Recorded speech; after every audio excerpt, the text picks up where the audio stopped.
চলতি মৌসুমে ঘরোয়া ফুটবলের সবচেয়ে জমজমাট আসর চলছে ইতালিয়ান সিরিয়ায়। শীর্ষ 5 দলের মধ্যে যেখানে ব্যবধানে মোটে 1 পয়েন্টের। সবশেষ ম্যাচে জয় পেয়ে নেপোলি অবশ্য সেই ব্যবধান নিয়ে গিয়েছিল 5 পয়েন্টে। বর্তমান চ্যাম্পিয়ন ইন্টার মিলান এবং ফিওরেন্টিনা দুই দলই আছে নাপোলিকে ছুঁয়ে ফেলার রেইসে। পয়েন্ট টেবিলে 3 এবং 4 থাকা দলের ম্যাচটাই ছিল তাই বাড়তি উন্মাদনা, কিন্তু হাই ভোল্টেজ এই ম্যাচই পরিত্যক্ত হয়েছে মাত্র 17 মিনিটের খেলার পর। খেলার মাঝেই ফিওরেন্টিনার ইতালিয়ান মিডফিল্ডার এদুয়ার্ডো বোভে মাঠে লুটিয়ে পড়েন। ম্যাচে ভিএআর চেক করার সময় খেলা যখন বন্ধ ছিল সে সময় জুতোর ফিতা বাঁধতে গিয়ে মাটিতে লুটিয়ে পড়েন তিনি। মাঠে পড়ে যাওয়ার পর দুই দলের ফুটবলাররা তার দিকে ছুটে যান। রেফারি এবং তার সতীর্থরা দ্রুত ফিজিওদের মাঠে ডাকেন। মেডিকেল টিম দ্রুত মাঠে পৌঁছে বোভেকে ঘিরে চিকিৎসা শুরু করেন। এ সময় ইউরোপিয়ান রীতি রক্ষা করে দুই দলের খেলোয়াড়রা তাকে ঘিরে মানব দেয়াল করে রেখেছিলেন। তবে মাঠে অ্যাম্বুলেন্স আসতে বেশ খানিকটা সময় পেরিয়ে যায়। শেষ পর্যন্ত বোভেকে অ্যাম্বুলেন্সে করে হাসপাতালে নিয়ে যাওয়া হয়। স্কাই ইতালিয়ার খবর অনুযায়ী অ্যাম্বুলেন্সে থাকাকালেই তার জ্ঞান ফিরেছিল।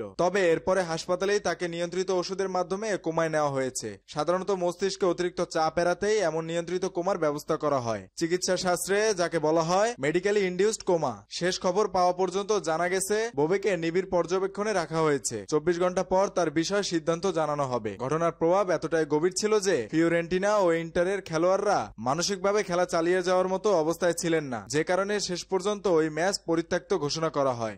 মেহেদী হাসান বাপ্পি, খুলনা গেজেট।